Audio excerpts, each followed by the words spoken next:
Hello Flosstube, it's Natalie. Love it, live it, make it yours. I hope you are all having a good day. This is going to be a bit of a different video. It is part of my Flosstube channel, but it's going to be a review on a project I did. The project I'm going to be talking about today is the Lakeside Needlecraft and Durine Jones Fantasy SAL stitch along. It's the first stitch along I ever did. I want to say it was released in August 2015 and I finished it July 2019. It took me a long time. The border I think was released slightly before, and then in August for a year, for every month from August for a year, you got a different character to stitch into the design. I think you could buy it as a kit or chart only, and I know that they do still, if you see mine and you love it, I do know that they still sell it online. But yeah, so I'm just going to get on with the review. I've been out because I've taken it to so many different places with me. I've taken it to cross stitch clubs. I've taken it when I've stayed in hotels with my friends.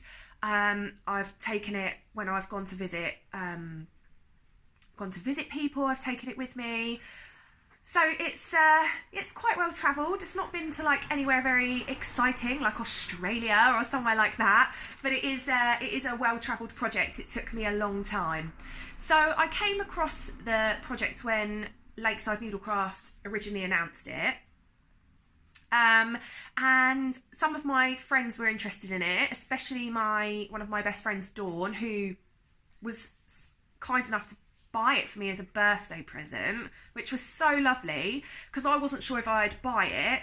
I thought it was quite a considered purchase for a SAL, but it is a year-long SAL, and the designer Durine Jones, her patterns are fantastic, and as a kit, I suppose if you were buying a bigger cross-stitch kit, I generally don't buy big kits and I generally don't buy new.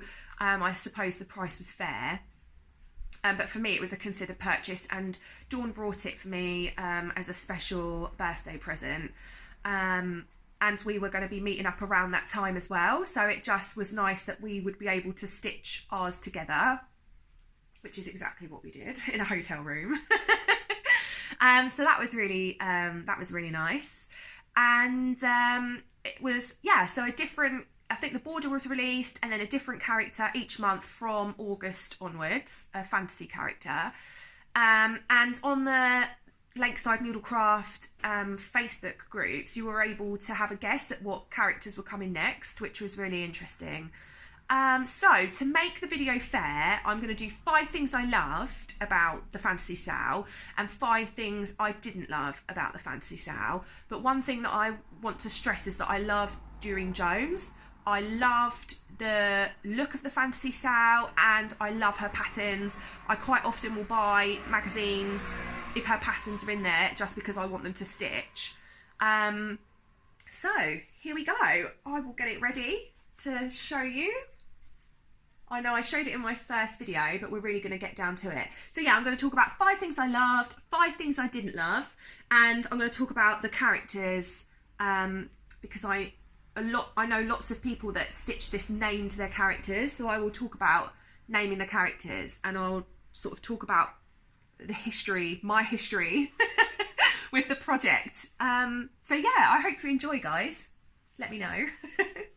Okay, so 5 things I loved. Are you ready? I love, as I just said, Durine Jones.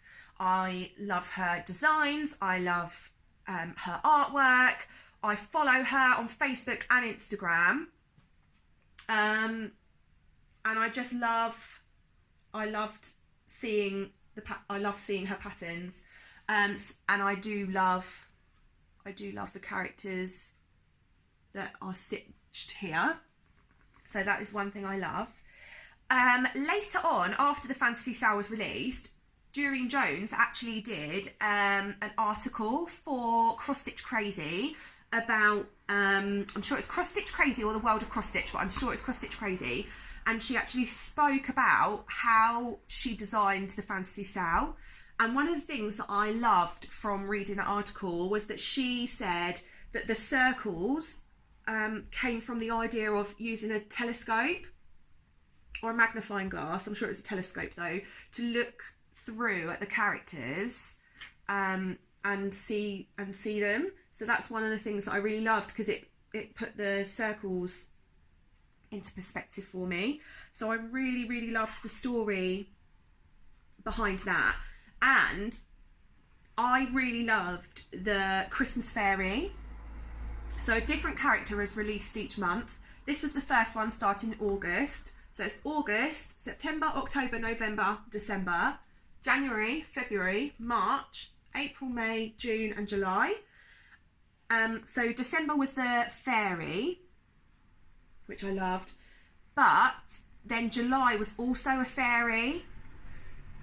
And I was a little bit sad about that, because I thought there were so many different fantasy characters that could have been put in here.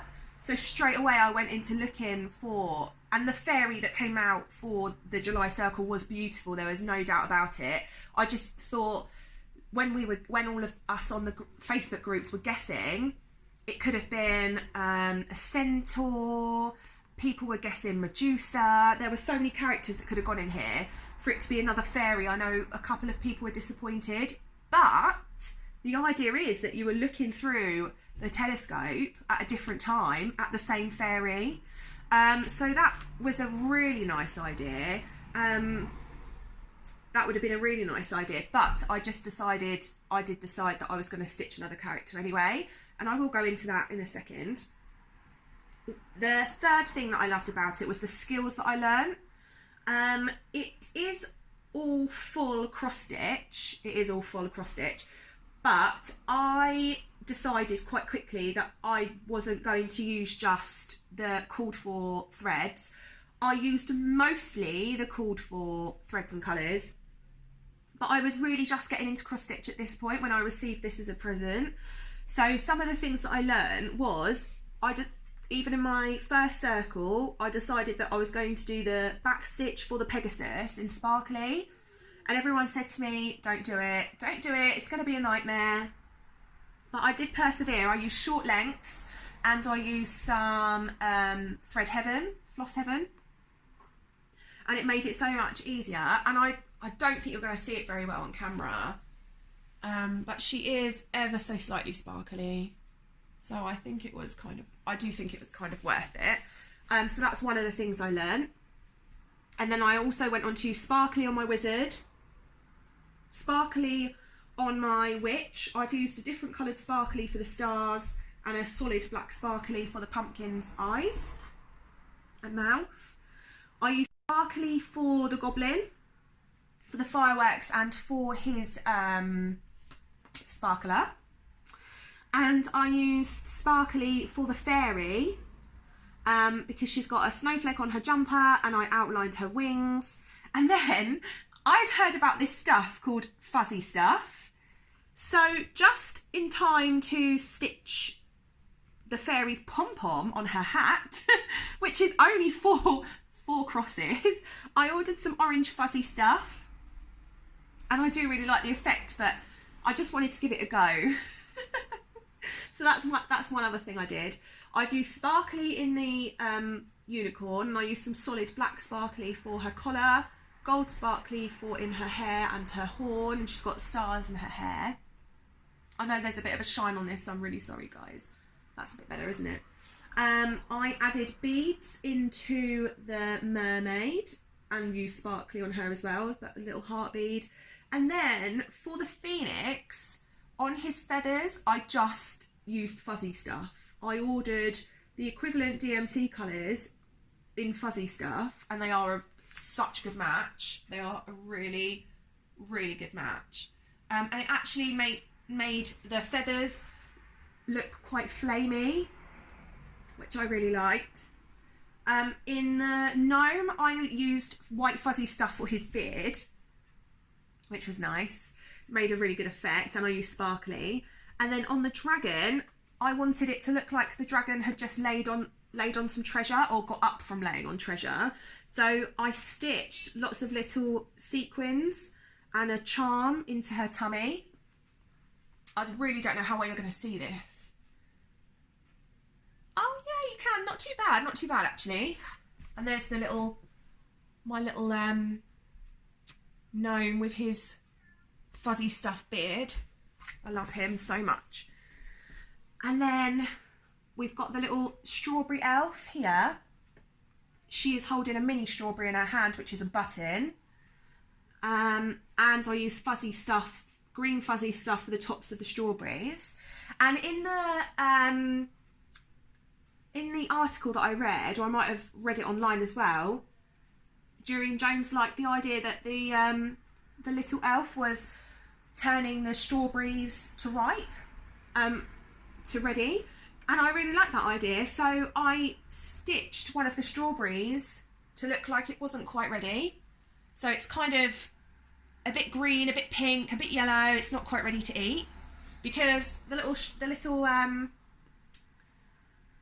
elf hasn't done it yet.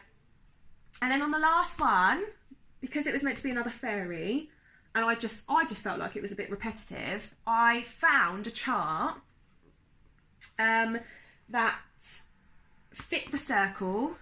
I checked this chart against the circle chart that the other fairy was meant to sit in, and I found this beautiful pirate cat. And in the craft charity shop, there were beads, mini pearls, and Charlotte and I spent a long time, or shall I say, Charlotte and I did spend a long time, and then Charlotte put up with me spending even longer to help me choose, rummaging through all these beads and gems. I guess they're like findings for jewellery making, but they're a bit too small, I think. But and I wanted it to look like my cat was stood in treasure, so I'll try and do a close-up for that as well. And I've stitched his earring and his buckle and his belt in gold sparkly.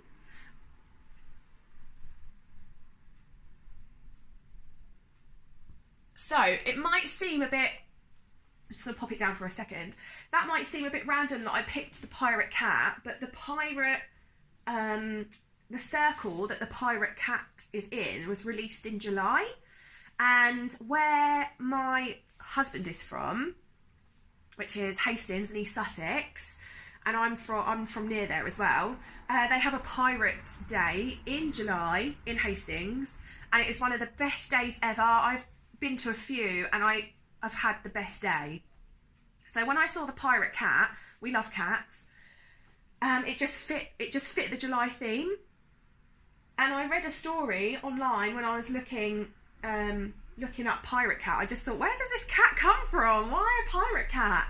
So I looked it up online, and there is a Japanese folk tale about pirate cats that come in the night, and they get all their treasure and they steal from people and from other ships. And it just fit with me. So other people would probably look at it and be like, what? Why? That's so random. But I loved that he was a Durian Jones design. I loved his look. I changed his colour a little bit, and I changed I think he was in blue, so I changed his hat and his jacket to red, because I just thought blue is very pirate, but when I think pirate, I think red. So yeah, I loved all the skills I learned, trying different things. I changed some of the pattern up as well. I made the huge mistake of, when I first started stitching this, I had done, I think I started with this side of the border, and, actually I think I did that side at the retreat, maybe it was this side of the border, but I'd done one side or the other of the border, and I'd stitched it differently. I'd edited it a little bit, didn't write it down whatsoever, and then when I came to stitching the other side, I was just having to kind of tweak it as I go, because I hadn't made any notes, which is really silly. So if you want a tip from this video, if you're going to do a big project and it's going to take you a long time, write notes, so that if you've tweaked it and it's going to take you 4 years, at least you'll know what you tweaked. Yeah, I did some sparkly in the border, but yeah, and the the back stitch. When I started doing the back stitch, I used to stitch every single star in sparkly separately. So I'd stitch a star, secure it, cut it off, stitch a star, secure it and cut it off. My friend Not Cross Jen found out I was doing this. She does Flosstube as Not Cross Jen. She's on Instagram, and she said, "What are you doing? Just carry it. Just carry it. It's only a little bit." So I did for the rest of the border, because like these stars are only like 4 squares away from each other, and I was just cutting it, starting again. So yeah, for the rest of the border, I did carry it across. Apart from the purple swirls, because they're too far apart, so I didn't carry them, but I did. And from Not Cross Jen, I did learn to weave behind other stitches. I don't know why that never occurred to me until Jen told me, but yeah, so if you've done like a little blue star, weave it round the back or carry it, and yeah, it'll be okay. So I just really loved all the skills I learned. I made lots of friends through doing this project, and one of the best friends, Charlotte, she's Clue Cross Stitching on Flosstube and on Instagram. When they started up the Fantasy SAL, there was a little page on the Lakeside Needlecraft group to say if you wanted to, you could add yourself onto it, and it said you know, what your name was and what area you were in, because so many people signed up to stitch it. And so I just thought, oh, I wonder who else in my area, if anyone, is interested in it, or it was if you were interested in it or if you were stitching it.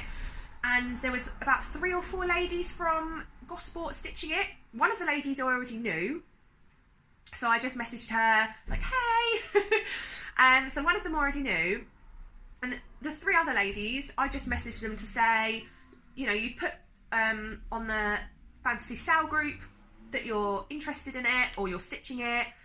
Would be nice to meet up, maybe we could stitch together. And only one crazy person replied, and that was Charlotte. And we messaged for a couple of weeks, then decided we'd meet, and we met in a coffee shop in town, so that was nice. I'm sure I mentioned it in my first video that she had her boyfriend waiting around in case I was a crazy person, which she knows I am a crazy person now, but she knows I'm not not an unhealthily crazy person. So I'm grateful to this project all the time, because if it wasn't for the Fantasy SAL, I wouldn't have Charlotte, and she's a huge part of my life.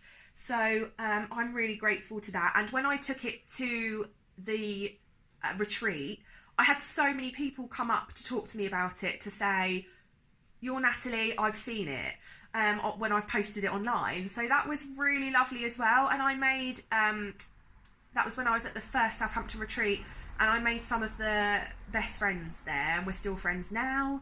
The retreat was 2 years ago.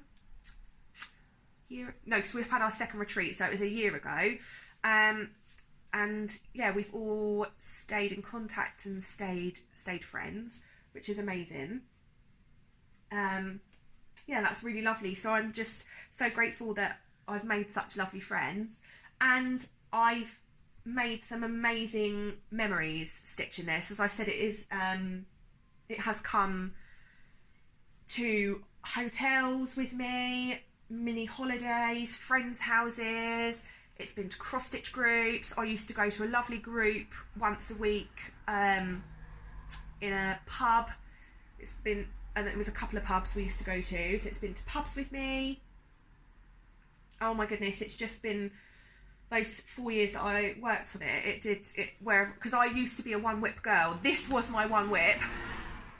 It put me off being a one whip girl. With some persuasion from my friends. So yeah, it's just been to so many places with me.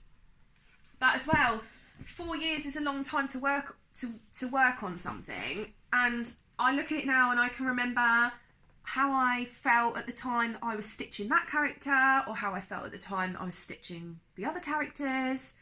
And because they came out, as I said, in months from August, which was this one, I can kind of remember what I was doing at the time, and I think when I started it, I was working at one nursery, and now I've had two different jobs since then. So it's just lots and lots of memories, lots of fun memories as well with my friends at my cross stitch groups. So yeah, that's one of the things I just really love about it. I'm going to talk about the things that I didn't love, and then I'll get on to the characters themselves. So 5 of the things I didn't like. It was a complete kit, and Dawn, bless her, brought it for me, but she let me choose the fabric. And I did ask for pink sparkly, and as you can see, it is just white, which is, you know, it's a small mistake, I guess, but for the price, I would have just liked the white. And I had already started it, and I was so excited when I got it that I just didn't care. So, yeah, so I just started it, but I do still kind of wish I got the pink, but it's okay. You know, you learn to love it because you've worked on it forever and you haven't got a choice. One of the other things, so it was pink, and one of the other things that I didn't like was that I just constantly ran out of thread. So it was a kit, and I didn't know whether I was a tidy stitcher or not, because it was only when I really started going to retreats and groups, and that I met Charlotte and going to groups with my friends, that I started, you know, learning about how other people stitch. And so it was sort of, when I said that I didn't think I'd been given enough thread, it was sort of suggested to me that maybe my stitching wasn't the neatest. But Charlotte, who is just the best, she got the pack out for me. She got all my threads out, and at the time I hadn't purchased any more threads for it. I just thought I'd wait and see how I go. And the skein count for the purple, I'd only been sent one skein, and it, you know, mistakes happen, especially with a big company, and it's a big SAL. I appreciate mistakes happen, but I'd definitely only been sent one skein of purple, which wasn't enough. And then a couple of the other colours, I ran out of the blue, the purple, so I just, you know, bump in the road, I guess, and I definitely didn't get sent enough colours. So I'm going to class that as one thing that I didn't love. And I didn't kind of love that I got told that it was possibly my stitching. Like, no, I just didn't actually get enough thread. I personally feel that, and I know from the people that I've spoken to that have done this, that have finished it, that haven't finished it, that have still got it stashed away, I know that a lot of people have said that the border was just so ambitious, really ambitious. It goes all the way around, as you can see, and then there's the 6 sections in the middle, and I know that loads of people just stitched it without the border because there's so much detail in it. I personally feel like the border finishes it off. That's how I feel about it, and I wouldn't have done it any other way. And I know that myself included, people that stitched it found something else to go in one or the other of these, because 2 snowflakes, when they're all different, there's snowflake, butterfly, dragonfly, rose, leaf, and another snowflake. I know people were really hoping for, or would have wanted something else to go in there because it was a bit repetitive. But so I stitched a different snowflake. I mean, it's the same snowflake, but I just stitched it in different colours. It's very subtle. You probably won't be able to see it on camera. And I use sparkly in them as well. Yeah, so I just mixed it up to suit me.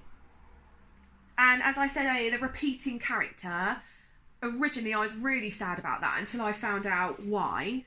That it's the same fairy at a different time, which I think now is a lovely idea, but I do not regret Pirate Cat whatsoever. I do not regret Pirate Cat. And as he's another Durine Jones design, he fits right in. That's how I feel anyway. Yeah, so they're my 5 things. The 5 things was running out of thread, response from the seller, the ambitious border, repeating characters and snowflakes. But the 5 things I loved: During Jones, love her designs, the story behind it, the skills I learned, the friends I made, and the memories. And they were worth every stitch, because this was the bane of my life. Not because there was anything wrong with the pattern, just because it was the bane of my life. Because it's so big. And because I'm so slow. So yeah, they're the 5 things I loved, 5 things I didn't love. And now I'm going to go on to the characters. So we started with the Pegasus. I called him Cirrus with the help of my husband, Cirrus, because that is a type of cloud. So we started with him. And then I stitched the beautiful wizard and I called him Terry, in honour of Terry Pratchett. My husband is a huge Terry Pratchett fan. My husband's tried to get me into Terry Pratchett numerous times. And Dawn has gently suggested I should read some Terry Pratchett, and it hasn't worked yet, guys. I'm sorry. I've tried, but I just can't get into them. But I appreciate his work, and I appreciate the joy he gives to other people, and that he had some amazing ideas. So he was Terry. And then when the little witch came out, I decided to call her TJ, Terry Jr. So we've got Terry Jr. And then we've got the goblin, and I just loved his fireworks, and I just thought I'd name him Ziggy, like Ziggy Stardust, David Bowie. I loved that. And then we've got the fairy, the Christmas fairy. One of the things I did to edit her was move her legs over a little bit, because she's got this lovely Christmas jumper on and her legs were further back, so I just moved them so they were more central. I called my fairy Navi after the fairy from Ocarina of Time. That is a Zelda game, The Legend of Zelda Ocarina of Time. So that's Navi. And I'm sure I gave the Robin a name, but I cannot remember. And then up here, the unicorn. One of the things I loved about the unicorn was the purple colouring of her hair. I just loved that. I called her Yennefer after the sorceress from The Witcher. And I used black sparkly because Yennefer wears a lot of black and purple. So that was Yennefer. And then the mermaid was February. I called her Madison because I love Tom Hanks. He's in the film Splash, and the mermaid calls herself Madison.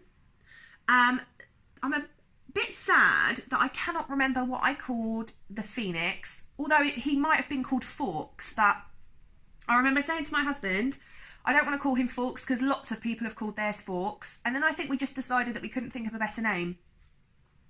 So we'll call him Fawkes for now. So he was March. And then April, I called him, he's a gnome, and we called him Buggy, and I think that is from a Terry Pratchett novel as well. I just loved everything about him. He might be my favourite. I just loved everything about him. I love his fluffy beard. He's got little pink cheeks. I love the raindrops. I love the rain. So I just loved everything about him. But yeah, we called him Buggy. The only reason why I remember his name is because there's a ladybug on his mushroom. Little ladybug. So I remember that his name is Buggy. And then the dragon we called Fenty. And I'm sure that also might be from a Terry Pratchett book. I was just asking my husband for names because otherwise I would have just given them really stupid names. I'm not very good at naming things. Or I'm a bit predictable. So she's called Fenty. And I love Cherry Blossom, and I love the arc of the Cherry Blossom. I love the sequins that we stitched onto her tummy. I just love the way she looks. And someone did an amazing edit of her, and it was absolutely fantastic, brilliant. It was so beautiful. If you go on the Lakeside Needlecraft stitch along groups, people have put pictures. There are albums, and you can see the pictures are just stunning. Then we had, so January, February, March, April, she was May. The strawberry elf was June. And I called her Charlotte for 2 reasons. One, because Charlotte really encouraged me to get this finished. I was not going to finish it. I'd stitched on it I'd kept up to date when it came out. So I did the August, September, October, November, December, January, February, March, April, May, June, no problem. I hadn't kept up to date with the border though whatsoever, but I kept up to date with the characters. And then July came out. I was really struggling with it. I was originally, but not so much now I know the story, but I was originally disheartened with this being another fairy, so I just put it away. And I don't think I mean, I stitched on it if I was with Charlotte. There's a bike going down the road. So I did stitch on this if I was with Charlotte, but originally I think really I didn't really touch it properly for a year. And then I went to the retreat, and this, I'd paid for the retreat, and it was a cross-stitch retreat, the Southampton retreat, and this was my only project, so it had to go with me. And that's when I just sort of bashed out the rest of the border while I was there. I almost finished the border while I was there, apart from some of these middle bits. So I just had some of the border, some of the middle bits, and July to go. So yeah, so because Charlotte helped get me through, I named her Charlotte. But as well, when my husband and I were in France when we were younger on holiday, I say when we were younger, I mean we were like 17. I just mean younger than I am now, not when I was like 4. So when we were on holiday, we went to stay with my family in France, and we learnt that there is no word out there for shortcake, as in the character strawberry shortcake. So they call her Strawberry Charlotte. And because this character's got lots of strawberries in it, and because of Charlotte, we called her Strawberry Charlotte. And then the last one, the pirate cat, he's just called Captain Hardy, because I had a dream once, years and years and years ago, that my husband was a captain of a ship. He was a smuggler, and we loved the whole pirate theme because of Hastings. You know, we've always lived near the coast. We love that whole pirate feel. So he's Captain Hardy. And that's all their names. I made so many friends through this. And one of my friends is called Holly. So if you're watching Holly, hi. She lives in Canada, and she did a totally flipped conversion. So she stitched it this way up, going along this way. And she's really rejigged it. So I think the little Pegasus, the rainbow goes this way. Sorry, because the shine. The rainbow goes along here. So the Pegasus is walking along the rainbow. She's really, really changed it up. I've seen someone do a pastels version. I've seen someone do a really bright conversion. People haven't stitched the border. Somebody left out the bottom of the border, stitched in their daughter's name. People have left out the diamonds and stitched in the year. It really was a piece of individual art to people that stitched it. People were just able to add their own interpretation to it, and I really feel like I have done that with mine, with all the different things I've done. And as I say, it just reminds me of so many different things.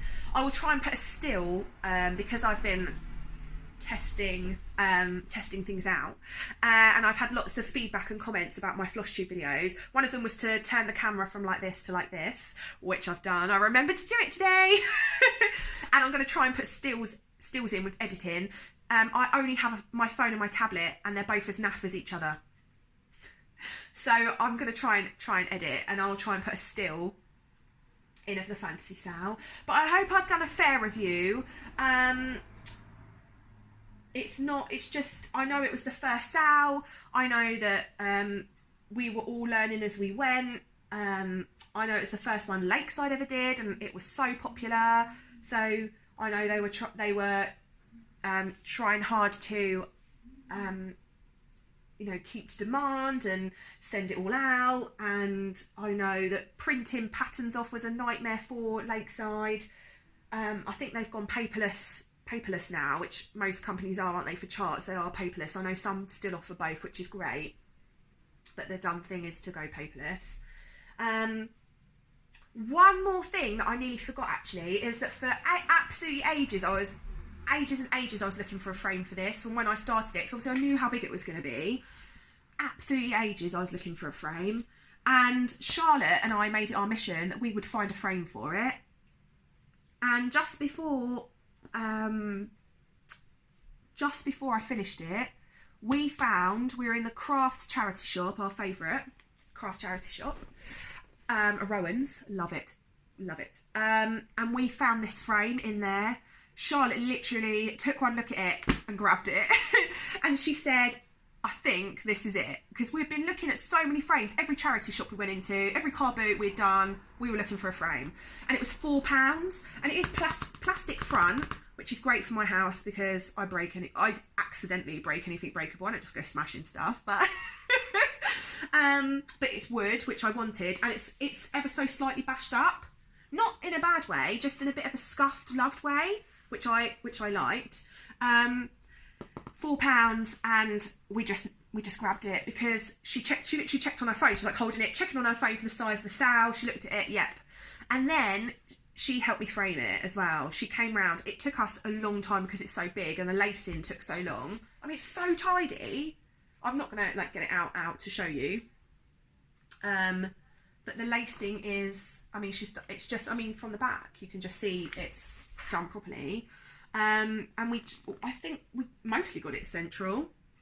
I mean, looks pretty good to me. So yeah, Charlotte was literally with me from nearly beginning to end for this, because she framed it for me as well. And she taught me a new skill because I've recently framed, which I will show in my next Flosstube. I framed a little project as well. So yeah, that's one thing I nearly forgot. But so I hope I've been fair. I think I've been fair. And please check out Doreen Jones's patterns on her website. Etsy, she's got an Etsy shop because they're beautiful. And I know some of my friends have just brought some Halloweeny ones to do as a SAL, and I would have brought some as well, but I've got so many of her patterns because I just hoard them that I need to start stitching more.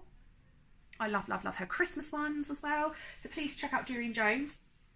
If you like my video, please like and subscribe. I would appreciate it. Leave me a thumbs up if you like it. Leave me a comment to let me know if there's anything I can do for next time. And I hope you have a happy stitchy week, guys. Take care. See you later. Bye.